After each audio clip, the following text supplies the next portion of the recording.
तो आज का जो क्वेश्चन है वो एक बच्ची ने पूछा है मेरे से। तो उसमें ये बोला गया है कि मृदा कैसे बनती है। अब मृदा बनने के पीछे बोल तो देते हैं कि मृदा कैसे बनती है, पर जो मृदा आज आपको दिख रही है, मृदा मीन्स मिट्टी, जो मिट्टी होती है, सॉइल होती है, वो कोई 1 या 2 या 10 दिन में नहीं बनती है।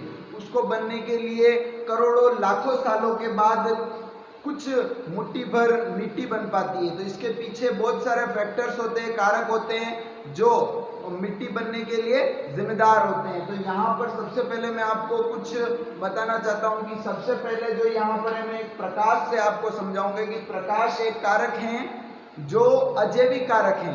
कौन सा कारक है? अजैविक कारक है। इसमें किसी भी प्रकार का जीवन नहीं होता है, पर यह भी मिट्टी बनने के लिए जिम्मेदार होता है। जैसे यहाँ पर मैं आपको थोड़ा समझाने की कोशिश करूँ तो यहाँ पर क्या होता है कि बेटा ये कोई एक बड़ी चट्टान है, ये कोई पर्वत है बड़ा सा, और इस पर्वत के ऊपर इस तरीके से कोई बड़ी चट्टान है। जैसे ये बड़ी चट्टान है, तो यहाँ पर क्या होता है बेटा, यहाँ पर होता है कि दिन भर, पूरे दिन भर लगातार इस चट्टान पर क्या गिरेगा बेटा, इस चट्टान पर प्रकाश गिरेगा। प्रकाश गिरने के कारण क्या होता है बेटा, प्रकाश गिरने के कारण ये चट्टान होती है वो काफी फैल जाती है। वो कुछ मिलीमीटर और सेंटीमीटर में फैलती है। मिलीमीटर और सेंटीमीटर में फैलने का मतलब ये है कि वो आपको दिखाई नहीं देती है। फिर क्या होता है कि जब जैसे ही रात होती है तो ये वापस अपनी जो पुरानी वाली पोजीशन होती है उसमें आ जाती है। तो ऐसा अगर लगातार लाखों सालों तक होता रहता है तो उस चट्टान में कुछ दरारें पड़ जाती है। क्या पड़ जाती है बेटा? दरारें पड़ जाती हैं। यहाँ पर उस चट्टान में रोज अगर वो गर्म करेंगे तो वो चट्टान फैलेगी, और सर्दी के कारण या रात के कारण वो सिकुड़ जाएगी। तो उसके कारण क्या होगा तमन्ना? उसके कारण ये होगा कि यहाँ पर उस जो चट्टान होगी उसके अंदर क्या आ जाएगा बेटा, उसके अंदर आ जाएगी दरारें। अब क्या होगा बेटा कि अब सर्दी का समय आ गया, तो अब सर्दी का समय आ गया या बारिश का समय आ गया, तो बारिश का जो पानी है वो उनके अंदर धीरे धीरे चला जाएगा। यहाँ पर मैं एक और अजैविक कारक को जोड़ना चाहूंगा जिसको वो अपन बोल सकते हैं बिजली। क्या बोल सकते हैं? बिजली, थंडर, THUNDER, थंडर। जो बिजली होती है उसके खड़कने के कारण, बिजली के खड़कने के कारण भी क्या होता है बेटा, यहाँ पर जो बड़ी बड़ी चट्टानें होती है वो टूट जाती है और छोटे छोटे कंकरों में बदल जाती है। यहाँ पर तीसरा एक और कारक है अपने पास, जल। अब जो बड़ी बड़ी चट्टानें हैं वो पर्वतों के ऊपर हैं और वो टूट गई हैं। अब उस टूटने के कारण क्या होगा कि अब बारिश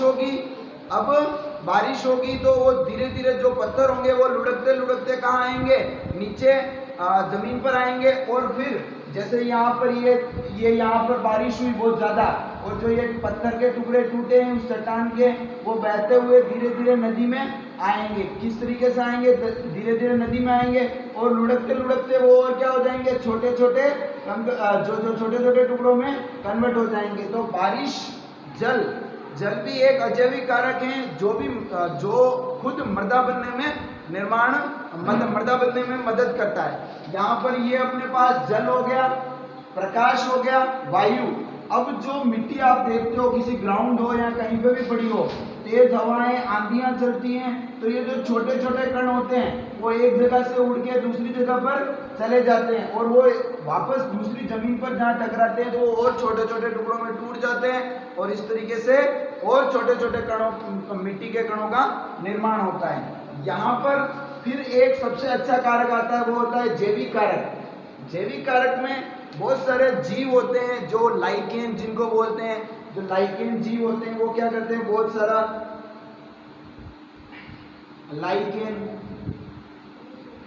होता है, वो क्या करता है, बहुत सारे ऐसे केमिकल या एसिड सिक्रीशन करता है। जो बड़ी बड़ी चट्टानें होती है उन पर वो एसिड गिरता है तो वो चट्टानें हल्की हो जाती है और टूटने लगती है, जिसके कारण क्या होता है बेटा, वो जो चट्टान होती है वो धीरे धीरे छोटे छोटे टुकड़ों में टूटने लग जाती है। अब आप मेरे को ये बताओ कि अकेला एक कारक, प्रकाश हो, जल हो या वायु हो या जीव हो, ये अकेला एक मिलके कुछ नहीं कर सकता। ये सभी लगातार लाखों करोड़ों सालों तक एक साथ काम करते रहते हैं। तो इस तरीके से धीरे धीरे मिट्टी का निर्माण होता है। जैसे एक आपने कहीं जहाँ रेत निकलती है वहां आपने देखा होगा कि पत्थर होते हैं वो गोल होते हैं, तो वो गोल क्यों होते हैं? क्योंकि वो कहीं से दूर पहाड़ से लुढ़कते लुढ़कते आते हैं और वो गोल गोल हो जाते हैं। क्यों? क्योंकि वो जैसे ये पत्थर है, ऐसा पत्थर है तो वो टकराएगा नीचे, तो ये वाला हिस्सा उसका क्या बन जाएगा?